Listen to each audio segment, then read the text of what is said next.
ಹಳೆ ಬಂದರ್ ರಸ್ತೆ ಡ್ರೈನೇಜ್ ಅವ್ಯವಸ್ಥೆ ಮತ್ತು ರಸ್ತೆ ದುರವಸ್ಥೆ ಖಂಡಿಸಿ ಡಿವೈಎಫ್ಐ ಬಂದರ್ ಘಟಕ ಮತ್ತು ಬಂದರ್ ಶ್ರಮಿಕರ ಸಂಘದ ನೇತೃತ್ವದಲ್ಲಿ ಹಳೆ ಬಂದರ್ ಕಾರ್ಮಿಕರ ಕಟ್ಟೆ ಬಳಿ ಪ್ರತಿಭಟನೆ ನಡೆಯಿತು. ಪ್ರತಿಭಟನೆ ಉದ್ದೇಶಿಸಿ ಮಾತನಾಡಿದ ಬಂದರ್ ಶ್ರಮಿಕರ ಸಂಘದ ಗೌರವಾಧ್ಯಕ್ಷರಾದ ಸುನಿಲ್ ಕುಮಾರ್ ಬಜಾಲ್ ಅವರು, ಮಂಗಳೂರಿನ ಆರ್ಥಿಕತೆಗೆ ಜನ್ಮ ನೀಡಿದ ಹಳೆ ಬಂದರ್ ಸಗಟು ಮಾರುಕಟ್ಟೆಯ ಪರಿಸರ ಅನೇಕ ಮೂಲಭೂತ ಸಮಸ್ಯೆಯಿಂದ ಕೂಡಿದೆ. ಸ್ಮಾರ್ಟ್ ಸಿಟಿ ಯೋಜನೆಯಲ್ಲಿ ಮೊದಲು ಅಭಿವೃದ್ಧಿಯಾಗಬೇಕಾದ ಪ್ರದೇಶದಲ್ಲಿ ಸಮಸ್ಯೆಗಳು ತಾಂಡವಾಡುತ್ತಿದೆ. ಮಂಗಳೂರು ಸ್ಮಾರ್ಟ್ ಸಿಟಿ ಮೀನುಗಾರಿಕಾ ಪ್ರದೇಶಾಭಿವೃದ್ಧಿ ಆಧಾರಿತ ಯೋಜನೆಯಾಗಿದ್ದರೂ ಬಂದರ್ ಪ್ರದೇಶದಲ್ಲಿ ಸ್ಮಾರ್ಟ್ ಸಿಟಿ ಯೋಜನೆ ವೈಫಲ್ಯ ಕಂಡಿದೆ ಎಂದು ಅವರು ಟೀಕಿಸಿದರು. ರೋಗಗಳು ಇಲ್ಲಿ ಬರ್ತಾ ಇದೆ. ಯಾರಿದಕ್ಕೆ ಹೊಣೆ?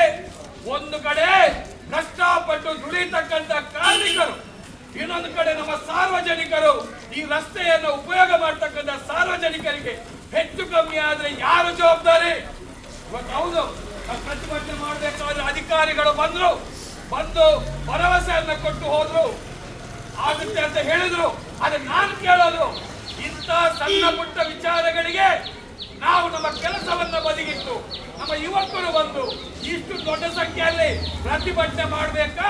ಡಿವೈಎಫ್ಐ ಜಿಲ್ಲಾಧ್ಯಕ್ಷರು ಬಂದರು ಶ್ರಮಿಕರ ಸಂಘದ ಅಧ್ಯಕ್ಷರು ಬಿಕೆ ಇಮ್ತಿಯಾಜ್ ಮಾತನಾಡಿ, ಬಂದರು ವಾರ್ಡಿನ ಗೋಲಿಕಟ್ಟೆ ಬಜಾರಿನಿಂದ ಪೋರ್ಟ್ ರಸ್ತೆಯವರೆಗಿನ ರಸ್ತೆಯಲ್ಲಿ ಹಾದು ಹೋಗುವ ಡ್ರೈನೇಜ್ ಮ್ಯಾನ್ ಹೋಲ್ಗಳು ತುಂಬಿದ ತ್ಯಾಜ್ಯ ನೀರು ರಸ್ತೆಯಲ್ಲೇ ಹರಿದು ಪಾದಾಚಾರಿಗಳು ನಡೆದಾಡಲು ಕಷ್ಟಪಡುತ್ತಿದ್ದಾರೆ. 2 ತಿಂಗಳ ಹಿಂದೆ ಡ್ರೈನೇಜ್ ಸರಿಪಡಿಸಲಿಕ್ಕಾಗಿ ರಸ್ತೆಯಲ್ಲೇ ತೋಡಿರುವ ಬೃಹತ್ ಗುಂಡಿಗಳನ್ನು ಮುಚ್ಚದೇ ಇರುವುದರಿಂದ ದ್ವಿಚಕ್ರ ಸವಾರರು, ಪಾದಾಚಾರಿಗಳು ಗುಂಡಿಗೆ ಬಿದ್ದು ಕೈಕಾಲು ಮುರಿದುಕೊಂಡಿದ್ದಾರೆ.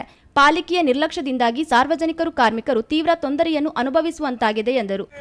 ಓಡಾಡ್ತಕ್ಕಂಥ ಶಾಲಾ ಮಕ್ಕಳಿಗೆ, ಮಹಿಳೆಯರಿಗೆ, ಅದರಲ್ಲೂ ಕೂಡ ಇವತ್ತು ಈ ಒಂದು ರಸ್ತೆಯಲ್ಲಿ ಓಡಾಡಿ ಕೆಲಸ ಮಾಡತಕ್ಕಂಥ ಕಾರ್ಮಿಕರು ಇದೇ ಡ್ರೈನೇಜ್ ನೀರನ್ನ ಬರಿಗಾಲಿನಲ್ಲಿ ಕೆಲಸ ಮಾಡತಕ್ಕಂಥವರಿಗೆ ಸಮಸ್ಯೆ ಆಗಿದೆ. ಸಮಸ್ಯೆಯನ್ನು ಪರಿಹಾರ ಮಾಡಲಿಕ್ಕೆ ಈಗಾಗಲೇ ಮಂಗಳೂರು ಮಹಾನಗರ ಪಾಲಿಕೆಯ ಸಹಾಯಕ ಕಾರ್ಯನಿರ್ವಾಹಕ ಅಧಿಕಾರಿ ಇಂಜಿನಿಯರ್ ಆಗಿರ್ತಕ್ಕಂಥ ಸುರೇಶರವರು ಬಂದು ನಮಗೆ ಭರವಸೆಯನ್ನು ಕೊಟ್ಟಿದ್ದಾರೆ. ನಮಗೆ ಭರವಸೆ ಬೇಕಾಗಿಲ್ಲ, ಮುಂದಿನ 10 ದಿನದ ಒಳಗಾಗಿ ರಸ್ತೆಯನ್ನು ದುರಸ್ತಿ ಮಾಡುವಂತೆ ಹೇಳಿದ್ದಾರೆ. ಆ ದುರಸ್ತಿ ಆಗದಿದ್ರೆ ನಾವು ಹೋರಾಟವನ್ನು ತೀವ್ರ ಮಾಡ್ತೀವಿ.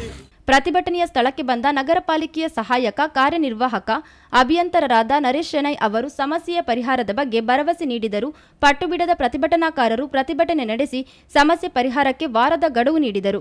ಪ್ರತಿಭಟನಾಕಾರರ ಒತ್ತಡಕ್ಕೆ ಮಣಿದ ಅಧಿಕಾರಿಗಳು 1 ವಾರದ ಒಳಗೆ ಸಮಸ್ಯೆ ಪರಿಹರಿಸುವುದಾಗಿ ತಿಳಿಸಿದರು. ಡಿವೈಎಫ್ಐ ಜಿಲ್ಲಾ ಮುಖಂಡರಾದ ನವೀನ್ ಕೊಂಚಾಡಿ, ತಯ್ಯೂಬ್ ಬೆಂಗ್ರೆ, ಪಿಜಿ ರಫೀಕ್, ಹನೀಫ್ ಬೆಂಗ್ರೆ, ಬಂದರ್ ಘಟಕದ ಪ್ರಮುಖರಾದ ನೌಫಲ್ ಬಂದರ್, ಶಫೀರ್, ನೌಶಾದ್, ರಿಫಾಸ್, ಅಫ್ರಾಜ್, ಶಫೀಕ್, ರಿಹಾನ್, ಬಂದರ್ ಶ್ರಮಿಕರ ಸಂಘದ ನಾಯಕರಾದ ಫಾರೂಕ್ ಉಳ್ಳಾಲಬೈಲು, ಶಿವಾನಂದ ಪೆರುಮಾಲ್, ಲೋಕೇಶ್ ಶೆಟ್ಟಿ, ಹರೀಶ್ ಕೆರೆಬೈಲು, ಸಿದ್ದಿಕ್ ಬೆಂಗರೆ, ರಫೀಕ್, ಮಜೀದ್ ಉಳ್ಳಾಲ ಮುಂತಾದವರು ಉಪಸ್ಥಿತರಿದ್ದರು.